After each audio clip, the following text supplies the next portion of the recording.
नमस्कार दर्शक बंधु शुभ संध्या आम नहीं आसु देश विदेश राज्यर 20टी गुरुत्वपूर्ण खबर खबर टी भल लगे वीडियो को लाइक करने सहित चैनल न थे सब्सक्राइब करी आपण जिलार ना लिखिदेवे जहाँफल प्रत्येक दिन आपण जिलार खबर किसी ना कि अपडेट पाइपर तेज कौन रही आज संध्यार खबर चलता नजर पकईबा।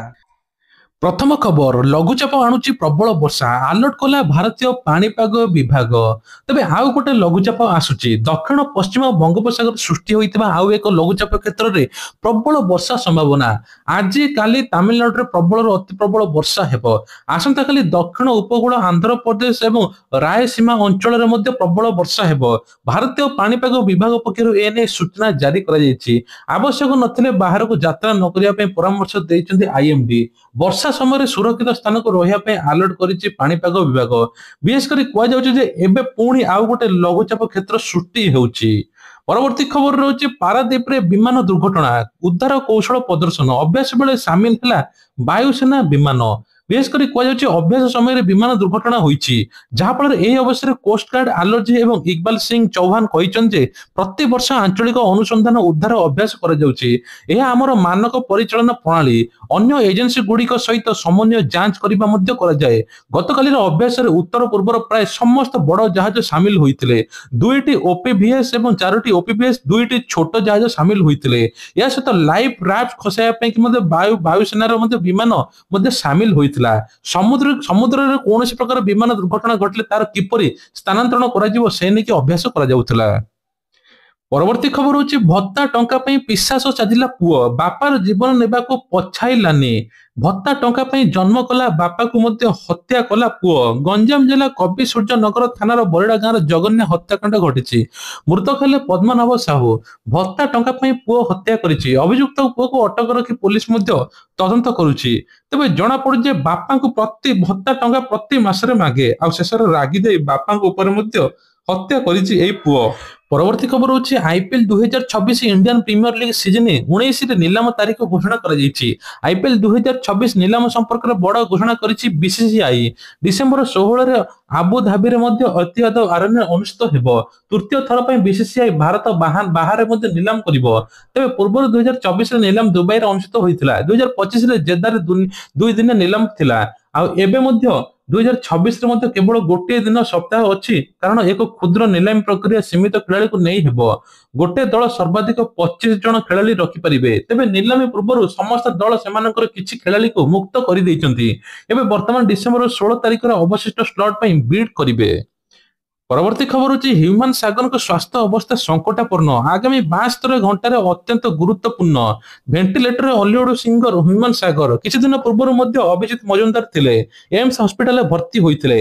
एबे ह्यूमन सागर भुवनेश्वर एम्स रे चिकित्सा लिवर समस्या सहित शरीर एकाधिक अंग अंचल हो जाइछि। आगामी 72 घंटा अत्यंत गुरुत्वपूर्ण बोली एम्स पक्षरु कह जाइछि। तांको स्वास्थ्य अवस्था रे कोनोसी उन्नति परिलक्षित हेउ नाही। जदि अधिक गुरुतर हुए तेबे दिल्ली एयरलिफ्ट करिया पे योजना रखिछन्ति डाक्टर। गत किछि दिन धरि असुस्थ कटक घरे हॉस्पिटल चिकित्सा हेउतिले ह्यूमन सागर। अवस्था अति संकटापन्न हेबारु एम्स भुवनेश्वर जरूरीकालीन विभाग स्थानांतरित कराइछि। तांको मस्तिष्क फुसफुस वृक्क जकृत रक्त जमाट बांधिबा एवं रक्तचाप को प्रभावित करतु अत्यधिक अंग मध्य कार्य करू नाही। उन्नत चिकित्सा पई परिवार लोके बाहर राज्य को नहीं पारंती बोली एम्स पक्षरु कुआ जाइछि। चिकित्सा रे सहायता करिया पे नेहुरा होउचंती ह्यूमन सागर को मां। मुख्यमंत्री और राज्य सरकार को चिकित्सा सहायता करिया पे निवेदन मध्य करिसंती। परवर्ती खबर होची बेंगलुरु रे 3 दिनिया ओडिशा पर्वर उद्घाटन कले उपमुख्यमंत्री प्रभाती परिडा। 3 दिनिया ओडिशा पर्वर उद्घाटन करा जायछि। ओडिशा सरकार पर्यटन विभाग पक्षरु बेंगलुरु रे अनुष्ठित होईछि 3 दिनिया ओडिशा पर्व। बेंगलुरु रे ललित अशोक ठारे अनुष्ठित एई पर्व को उपमुख्यमंत्री प्रभाती परिडा उद्घाटन करिसंती। तबे परे स्टॉल गुडी को मध्य बुली देखिसंती। एई स्टॉल गुडी को बुली देखिबा सहित कहुच्छे सांबादिक सम्मेलन प्रभात पड़े जोगदे ओडिशा पर्यटन संपर्क में गणमाध्यम को सूचना देइचंती। समस्त को निमंत्रण करिचले एवं ओडिशा आसंतु ओडिशार पर्यटन स्थली बुलिकी देखंतु। तेबे एही अवसर में उन्नयन कमिशनर अनुप गर्ग ओडिया भाषा एवं साहित्य विभाग डॉक्टर सचिव विजय केतन उपाध्याय मध्य प्रमुख उपस्थिति अभिभाषण रखिथिले। एही अवसर में गणमाध्यम मध्य प्रतिनिधि समस्त उत्तर रखिथिले उपमुख्यमंत्री प्रभाती परिडा। आसंता 17 तारिख जाय चलिबो 3 दिन धरि ओडिशा भली अनुभव हेबो बोली कहिसंते उपमुख्यमंत्री प्रभात परिडा। एही पर्व बुलिबा पई संपूर्ण मागणा रहिछि। ओडिशा समेत समस्त अण ओडिया को बुलिबा पई निवेदन करिसंती प्रभात परिडा।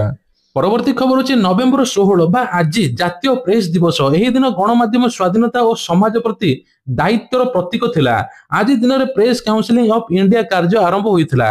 ପ୍ରଥମ ପ୍ରେସ୍ କମିଶନ ଭାରତରେ ଖବରଦାତା ସ୍ୱାଧୀନତାକୁ ସୁରକ୍ଷା ଦେବା ସାମ୍ବାଦିକର ଏକ ଉଚ୍ଚ ମାନର ଲକ୍ଷ୍ୟ ରଖି ଏକ ପ୍ରେସ୍ କାଉନସିଲ ଗଠନ ହୋଇଥିଲା।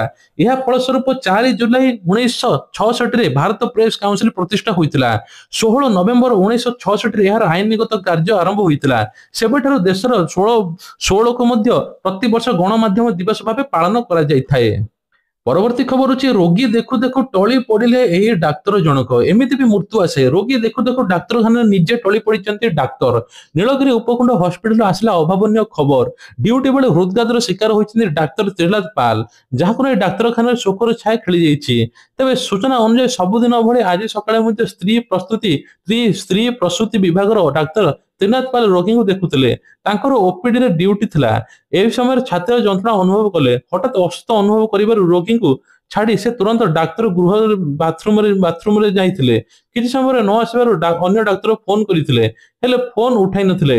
ବହୁ କଷ୍ଟରେ ସେ ବାଥରୁମର କବାଟ ଖୋଲି ଆସିବା ପରେ ହଠାତ୍ ଟଳି ପଡିଥିଲେ। ତାଙ୍କୁ 108 ଆମ୍ବୁଲାନ୍ସରେ ବାଲେଶ୍ୱର ନିଆଯାଇଥିଲା, ହେଲେ ଡାକ୍ତରଙ୍କୁ ସେଠି ମୃତ ଘୋଷଣା କରାଯାଇଛି। ଏନେଇ ଅଞ୍ଚଳରେ ଶୋକାକୁଳ ପରିବେଶ ସୃଷ୍ଟି ମଧ୍ୟ ହୋଇଛି। ପରବର୍ତ୍ତୀ ଖବର ହେଉଛି ଶ୍ରୀମନ୍ଦିରରେ ଆସନ୍ତା 17 ତାରିଖରେ ସୋମବାର ଦିନ ଶ୍ରୀବିଗ୍ରହଙ୍କ ପଇତା ଲାଗି ନୀତି ହେବ। ଏହି ଦୈତାପତି ସେବକ ଗୋଷ୍ଠୀଗତ ସେବା। ତେବେ ଅପରାହ୍ନ ସନ୍ଧ୍ୟା ସମୟରେ ଏହା ନୀତି ସମ୍ପନ୍ନ ହେବ। ଏହା ଗୁପ୍ତ ନୀତି ହୋଇଥିବାରୁ 4 ଘଣ୍ଟା ସର୍ବସାଧାରଣ ଦର୍ଶନ ବନ୍ଦ ରହିବ। ଆପଣମାନେ ଜାଣି ନିଅନ୍ତୁ, ଦ୍ୱିତୀୟ ଭୋଗ ମଣ୍ଡପ ନୀତି ପରେ ମହାପ୍ରଭୁଙ୍କର ପଇତା ଲାଗି ନୀତି ସମ୍ପନ୍ନ ହେବ। ଶ୍ରୀ ବିଗ୍ରହଙ୍କର ଶ୍ରୀଅଙ୍ଗ ସୁରକ୍ଷା ପାଇଁ ସ୍ୱତନ୍ତ୍ର ସେବା ହୋଇଥାଏ। ମହାପ୍ରଭୁଙ୍କର ଏକ ଗୁପ୍ତ ନୀତି ହୋଇଥିବାରୁ 4 ଘଣ୍ଟା ସର୍ବସାଧାରଣ ଦର୍ଶନ ବନ୍ଦ ରହିବ। ସୋମବାର ଦିନ ଠାକୁରଙ୍କର ସେବା ପୂଜାର ନୀତି ନିର୍ଘଣ୍ଟକୁ ନେଇ ପଇତା ଲାଗି ସମୟ ଧାର୍ଯ୍ୟ ମଧ୍ୟ କରାଯାଇଛି। ପରବର୍ତ୍ତୀ ଖବର ହେଉଛି କେନ୍ଦ୍ରାପଡାରେ ବଳଦେବ ଜୀଉଙ୍କ ପରିକ୍ରମା ପ୍ରକଳ୍ପ ପାଇଁ ଆଇନ ମନ୍ତ୍ରୀ ପୃଥ୍ୱୀରାଜ ହରିଚନ୍ଦନ ଏକ ବଡ ଘୋଷଣା କରିଛନ୍ତି। ସେ କହିଛନ୍ତି ବଳଦେବ ଜୀଉଙ୍କ ପରିକ୍ରମା ପ୍ରକଳ୍ପ ପାଇଁ 100 କୋଟି ଟଙ୍କା ଖର୍ଚ୍ଚ କରାଯିବ। ସମୀକ୍ଷା ପରେ ଆଇନ ମନ୍ତ୍ରୀ ଏହି ସୂଚନା ଦେଇଛନ୍ତି। କେନ୍ଦ୍ରାପଡାର ଏମପି ବୈଜୟନ୍ତ ପଣ୍ଡାଙ୍କ ଉପସ୍ଥିତିରେ ବୈଠକ ବସିଥିଲା। ଏହାପରେ ମନ୍ତ୍ରୀ ସୂଚନା ଦେଇଛନ୍ତି ଯେ ମନ୍ତ୍ରୀ କହିଛନ୍ତି ଖୁବ୍ ଶୀଘ୍ର ଫାଇନାଲ ଡିପିଆର ପ୍ରସ୍ତୁତ କରାଯାଇ ଚଳିତ ଆର୍ଥିକ ବର୍ଷର କାମ ଆରମ୍ଭ ହେବ। ଜିଲ୍ଲାପାଳ ଉପଜିଲ୍ଲାପାଳ ଏଣ୍ଡାମେଣ୍ଟ କମିଶନଙ୍କ ଉପସ୍ଥିତିରେ ଉକ୍ତ ବୈଠକରେ ଏହା ଚୂଡାନ୍ତ ମଧ୍ୟ ହୋଇଛି। ପରବର୍ତ୍ତୀ ଖବର ହେଉଛି ଓଡ଼ିଶାରେ ସବୁ ବନ୍ଦରରେ ରହିବ କୋଷ୍ଟଗାର୍ଡ ବର୍ଥ। ତେବେ ସାମ୍ପ୍ରତିକ ଭୂ ରାଜନୈତିକ ସାମରିକ ଘଟଣାକୁ ଦେଖିବାକୁ ଗଲେ ଉପକୂଳ ଅଞ୍ଚଳ ବନ୍ଦର ଗୁଡିକରେ ସୁରକ୍ଷା ଗୁରୁତ୍ୱପୂର୍ଣ୍ଣ ହୋଇପଡିଛି। ଏହାକୁ ହୃଦୟଙ୍ଗମ କରିବା ପାଇଁ ଓଡ଼ିଶା ସମେତ ପୂର୍ବ ଭାରତର ଉପକୂଳ ନିରାପତ୍ତା ସମେତ ଏବେ କେତେକ ବର୍ଦ୍ଧିତ ପ୍ରକଳ୍ପ କାର୍ଯ୍ୟକାରୀ କରାଯିବାକୁ ତଟ ସୁରକ୍ଷା ବାହିନୀ ପକ୍ଷରୁ ଯୋଜନା କରାଯାଉଛି। ତଦନ ଅନୁଯାୟୀ ଓଡ଼ିଶାର ସବୁ ବନ୍ଦରରେ କୋଷ୍ଟ ଗାର୍ଡ ବର୍ଥ ସହିତ ପାଟ୍ରୋଲିଂ ଜାହାଜ ରହିବ। ଗୋପାଳପୁର ବନ୍ଦରରେ ମୁତୟନ ହେବେ କୋଷ୍ଟଗାର୍ଡ ସିପ୍। ସେହିପରି ମଧ୍ୟ ପାରାଦୀପ ବନ୍ଦରରେ ମଧ୍ୟ କୋଷ୍ଟଗାର୍ଡ ସିପ୍ ସଂଖ୍ୟା ବଢାଯିବ। ଧାମରା ବନ୍ଦରରେ ମଧ୍ୟ ଏକ ଡ୍ରୋନ୍ ୟୁନିଟ୍ ରହିବ। ଏନେଇ କୋଷ୍ଟଗାର୍ଡ କମାଣ୍ଡ ମଧ୍ୟ ସମସ୍ତେ ଗଣମାଧ୍ୟମକୁ ସୂଚନା ଦେଇଛନ୍ତି। ପରବର୍ତ୍ତୀ ଖବର ହେଉଛି ଜୟଙ୍କ ନେତୃତ୍ୱରେ 1 ନମ୍ବର ଜିଲ୍ଲା ହେବ ନୂଆପଡା। ଏନେଇ ମୁଖ୍ୟମନ୍ତ୍ରୀ ମୋହନ ଚରଣ ମାଝୀ କହିଛନ୍ତି। ନୂଆପଡା ଭାଜପା ଉପରେ ଭରସା ଏବଂ ବିଶ୍ୱାସ ରଖିଛନ୍ତି। ନୂଆପଡାର ଏକ ବିକାଶ ପଥ ହେବ। ଭାଜପା ସରକାର ସେଠାରେ 1421 କୋଟି ଟଙ୍କାର ପ୍ରକଳ୍ପ ଘୋଷଣା କରିଛନ୍ତି। ଜୟ ଢୋଲକିଆଙ୍କ ନେତୃତ୍ୱରେ ନୂଆପଡା ରାଜ୍ୟର 1 ନମ୍ବର ଜିଲ୍ଲା ହେବ। ନୂଆପଡାକୁ ନବନିର୍ବାଚିତ ନୂଆ ବିଧାୟକ ରୂପ ଦେବେ ବୋଲି କୁହାଯାଉଛି। ମୁଖ୍ୟମନ୍ତ୍ରୀ ମୋହନ ଚରଣ ମାଝୀ ଏହା କହିଛନ୍ତି। ଭାଜପା ରାଜ୍ୟ କାର୍ଯ୍ୟାଳୟର ଜୟ ଢୋଲକିଆ ଶନିବାର ପହଞ୍ଚି ମୁଖ୍ୟମନ୍ତ୍ରୀ ଏବଂ ଦଳର ସଭାପତି ମନମୋହନ ସାମଲଙ୍କୁ ଭେଟିଥିଲେ। ତାଙ୍କ ପାଇଁ ଆୟୋଜିତ ଏକ ସ୍ୱାଗତ ସମ୍ବର୍ଦ୍ଧନା ସଭାରେ ମୁଖ୍ୟମନ୍ତ୍ରୀ କହିଥିଲେ ଶୁକ୍ରବାର ଦିନ ବିଜୟ ଉତ୍ସବ ପାଳନ କରାଯାଇଥିଲା। ତା ସହିତ ଜୟଙ୍କୁ ସମ୍ବର୍ଦ୍ଧନା କରାଯାଇଛି। ପରବର୍ତ୍ତୀ ଖବର ହେଉଛି ଆଜି ରାଜ୍ୟର ସବୁଠୁ ଥଣ୍ଡା ସହର ଦାରିଙ୍ଗବାଡି। ତାପମାତ୍ରା କମିଛି। ବିଶେଷ କରି କୁହାଯାଉଛି ଜାଡରେ ଏବେ ଥରିବ ଓଡ଼ିଶା। ଓଡ଼ିଶାର କାଶ୍ମୀର କୁହାଯାଉଥିବା କନ୍ଧମାଳ ଜିଲ୍ଲା ଦାରିଙ୍ଗବାଡି ବ୍ଲକର ଶନିବାର ସୁଦ୍ଧା ଶୀତ ଲହରୀ ଜାରି ରହିଛି। ଗତ 3 ଦିନ ହେଲା ଅଞ୍ଚଳର ପାଗ ଶୁଖିଲା ରହିଥିବା ବେଳେ କୁହୁଡି ହୋଇନଥିଲା, କିନ୍ତୁ ଶନିବାର ଦିନ ପୁଣି ଘନ କୁହୁଡି ଶୀତ ପ୍ରଭାବକୁ ଦ୍ୱିଗୁଣିତ କରିଦେଇଛି। 10 ଡିଗ୍ରୀ ତଳେ ତାପମାତ୍ରା ରହିଛି। ସକାଳ 8ଟା ସୁଦ୍ଧା 8 ଡିଗ୍ରୀ ରହିଥିଲା। ତେବେ କୁହାଯାଉଛି ଏପର୍ଯ୍ୟନ୍ତ 7.5 ଡିଗ୍ରୀ ସବୁଠୁ ଅଧିକ ଦାରିଙ୍ଗବାଡିରେ ରହିଛି। ଜାଡରେ ଥରୁଛି ଦାରିଙ୍ଗବାଡି। ପରବର୍ତ୍ତୀ ଖବର ହେଉଛି ନୀତିଶ ଖୁବ୍ ଶୀଘ୍ର ଇସ୍ତଫା। ଜାଣନ୍ତୁ କେବେ ଶପଥ ଗ୍ରହଣ ଉତ୍ସବ ହେବ। ବିହାର ରାଜନୀତିରେ ଆଗାମୀ 48 ଘଣ୍ଟା ଗୁରୁତ୍ୱପୂର୍ଣ୍ଣ ହେବା ପାଇଁ ଯାଉଛି। ସୋମବାର ଦିନ ଅନେକ ବଡ ବୈଠକ ହେବାର ଅଛି, ଯାହାପରେ ରାଜ୍ୟରେ ସରକାରୀ ପରିବର୍ତ୍ତନ ପ୍ରକ୍ରିୟା ଆରମ୍ଭ ହୋଇପାରେ। ଏହା ବିଶ୍ୱାସ କରାଯାଉଛି ଯେ ମୁଖ୍ୟମନ୍ତ୍ରୀ ନୀତିଶ କୁମାର ସୋମବାର ଦିନ ବିଳମ୍ବିତ ସିରେ ମଧ୍ୟ ମଙ୍ଗଳବାର ଦିନ ସକାଳେ ଇସ୍ତଫା ଦେଇପାରନ୍ତି। ନୂତନ ସରକାର ଗଠନ ହେବା ପର୍ଯ୍ୟନ୍ତ କାର୍ଯ୍ୟକାରୀ ମୁଖ୍ୟମନ୍ତ୍ରୀ ରହିବେ। ଭାଜପାର ସୋମବାର ଦିନ ବିଧାୟକ ଦଳର ବୈଠକ ଡାକିପାରେ। ତେବେ କୁହାଯାଉଛି ଆସନ୍ତାକାଲି ସକାଳ ସୁଦ୍ଧା ବୈଠକ କେନ୍ଦ୍ରୀୟ ପର୍ଯ୍ୟବେକ୍ଷକ ନିଯୁକ୍ତି ହେବାର संभावना अच्छी। परवर्ती खबर अच्छी भाजपा ऐतिहासिक विजय को नहीं मुह खोलिले धर्मेंद्र। विशेषकर कहुचे बिहार जनता पुणी थर प्रमाणित कर विकास सुशासन स्थायी सरकार ही सेमानकर प्राथमिकता। एनडीए को मिलता यह प्रचंड जनादेश होउछि प्रधानमंत्री नरेंद्र मोदी मुख्यमंत्री नीतीश कुमार नेतृत्व में डबल इंजिन सरकार जन कल्याणकारी नीति गुड़िक साधारण जनता मोहर बोली कहुछि। पीएम किसान टंका को लेकिन बड़ अपडेट यानी कि पीएम किसान 21तम किस्ती 19 तारिख में मिलियो बोली सरकार सूचना देइचंती। हजार हजार चाषी अपेक्षा करचंती केबे मिलिबो पीएम किसान टंका। खूब जल्दी पीएम किसान टंका मिलियो बोली सूचना मिलुची। तबे जो माने 20तम किस्ती पाइना तुरंत ई केवाईसी कर दियंतु जा फल आपन को दुईटी किस्ती मध्ये मिलि जिवो। ता पूर्व मध्ये आपन को जदी ई श्रम कार्ड जो किसान क्रेडिट कार्ड मिली नाही आपन मध्ये चाहिले आवेदन करि परिबे। सरकार कहचन जे ई आपन किसान क्रेडिट कार्ड रे 5 लाख पर्यंत ऋण पाई परिबे बिना सुधरे। ता सहित मध्ये आपन को मध्ये बिना ग्यारंटी बिना वारंटी मध्ये आपन को मिलि जिवो।